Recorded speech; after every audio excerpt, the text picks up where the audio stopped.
Direto ao ponto, em nome de Heineken Tecnologia em Higienização, atuamos no desenvolvimento de produtos e processos para higienização e desinfecção. Acesse nossas redes sociais, Heineken Química, que se escreve Heinigent. Gustavo Bozetti está aqui conosco, ele que é diretor da Fundação Napoleão Hill e do Mastermind do Rio Grande do Sul e que vai abordar hoje como devemos nos portar em cenários de incertezas. Tudo bem, Bozetti? Bom dia. Tudo bem? Bom dia, Ricardo. Bom dia, Rita. Bom dia. Bom dia, Bruno. Bom dia, nossos queridos ouvintes.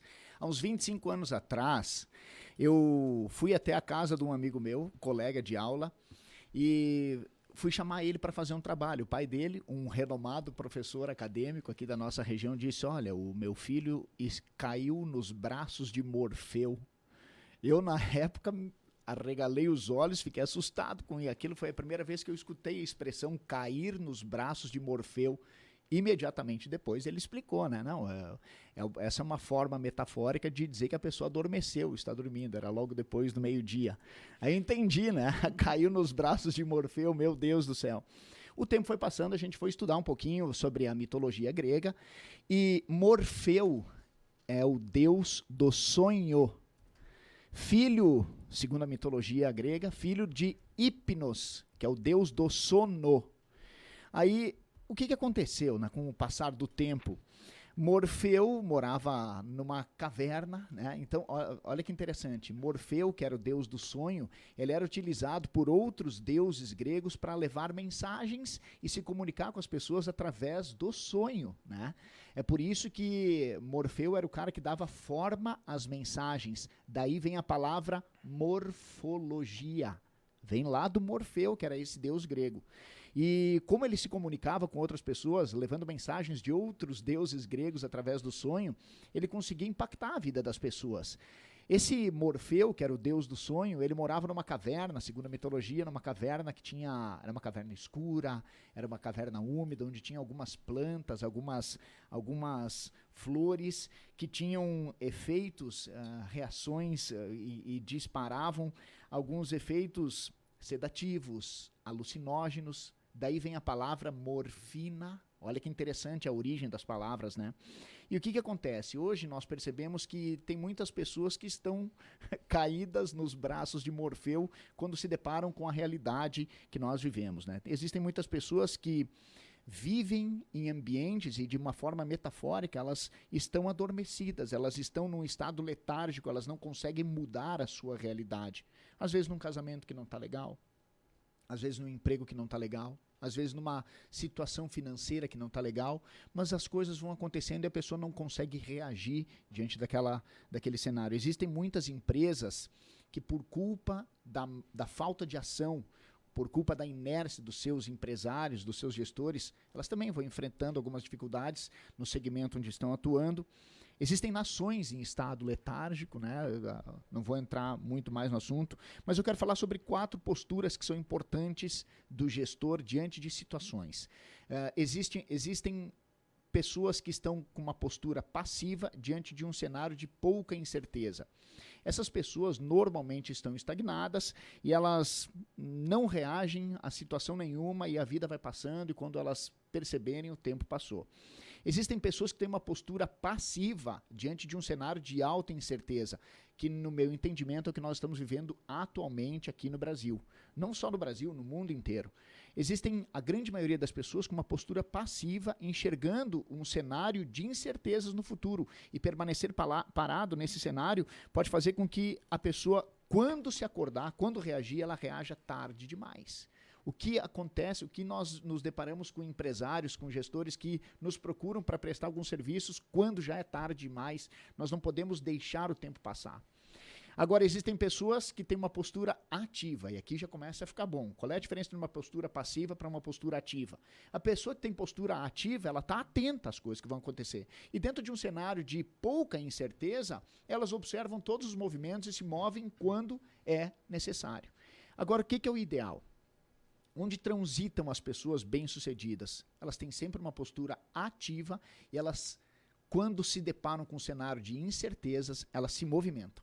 Elas antecipam movimentos. É por isso que elas estão sempre um pescoço à frente da concorrência. Elas estão sempre uma cabeça acima.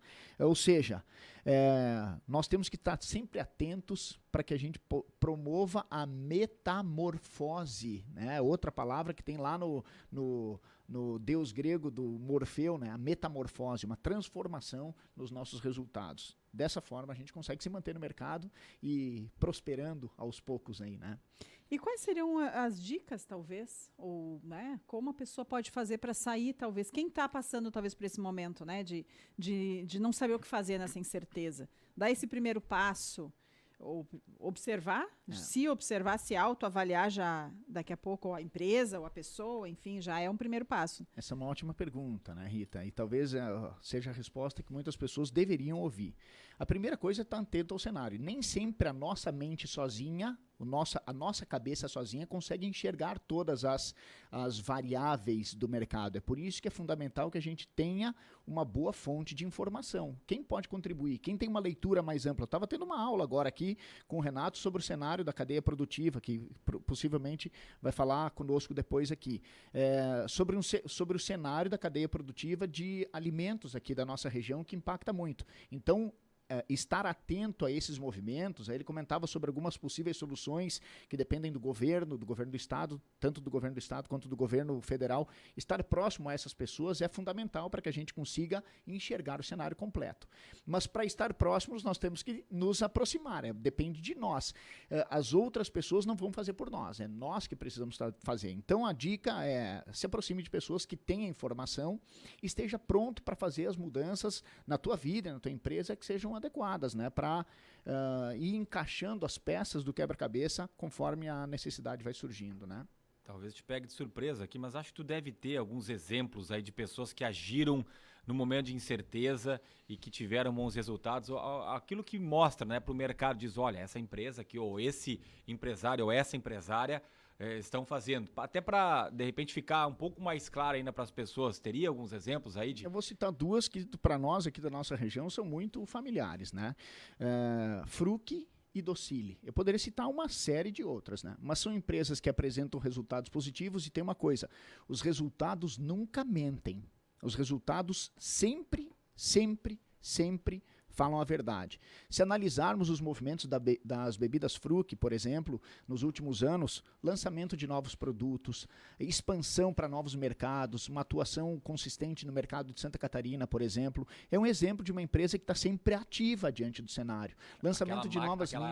Aquela fábrica de Paverama, quem passa ali, eu sei que tu trafega muito pela 386, eu também, quando a gente passa ali, a gente está vendo ganhar corpo, né? Exatamente. Então é um exemplo de uma empresa que tem uma postura ativa perante o mercado, lançando novos produtos. Poxa vida, se o caminhão já sai do CD da Fruc e já vai até um ponto de venda, por que não pode colocar novos produtos? Aí vem lançamento provavelmente usando uma matriz chamada matriz de Ansoff, né? Lançando novos produtos em cima de um mercado que já consome o produto. Outro exemplo é a Docile, com exportação. A Docile é a maior fábrica de doces que mais exporta no Brasil, né? Já ultrapassou aí os concorrentes. Eles estão no movimento de expansão, entrando num novo segmento de mercado. Eu tive a honra de participar da convenção comercial da Docile, onde eles trabalharam em cima de lançamento de novos produtos. São empresas que estão ativas perante o mercado, com uma postura ativa, sempre pronta para se movimentar, e conforme eleva o nível de incerteza, eles antecipam movimentos, eles já saem correndo na frente. Quando as pessoas, enquanto alguns estão amarrando os cadarços, existem empresas que já estão quase cruzando a linha de chegada, porque tem uma postura ativa. Então, citei dois exemplos aqui, poderíamos citar uma série de outros, né? Também tem exemplos de pessoas que demoram muito, e aí cases, né? Eu não vou citar nomes, de empresas que a gente percebeu, poxa, os caras estavam muito bem e não reagiram muito bem às incertezas, ficaram estagnados e o tempo passou e a empresa veio à falência, por exemplo, né? Então, estejamos sempre ativos, e ainda mais em cenários incertos como esse que nós estamos vivendo no nosso país, e não só no país, né? Esse movimento de ajuste de toda a cadeia produtiva pós-pandemia, nós ainda estamos sofrendo com esse reflexo aí, né? Não dá para ficar esperando para ver o que vai acontecer, né? Exatamente. Precisa agir. Exatamente. Muito obrigada, Gustavo Bozetti. Participa conosco sempre às quintas-feiras no Direto ao Ponto, com a participação, então, do diretor da Fundação Napoleon Ruim Mastermind, o Gustavo Bozetti, sempre às quintas no Direto ao Ponto, que tem o patrocínio de Heineken Tecnologia em Higienização. Atuamos no desenvolvimento de produtos e processos para higienização e desinfecção, suprindo as necessidades de diversos segmentos. Nossa missão é cuidar de pessoas e do meio ambiente. Saiba mais em heineken.com.br ou acesse nossas redes sociais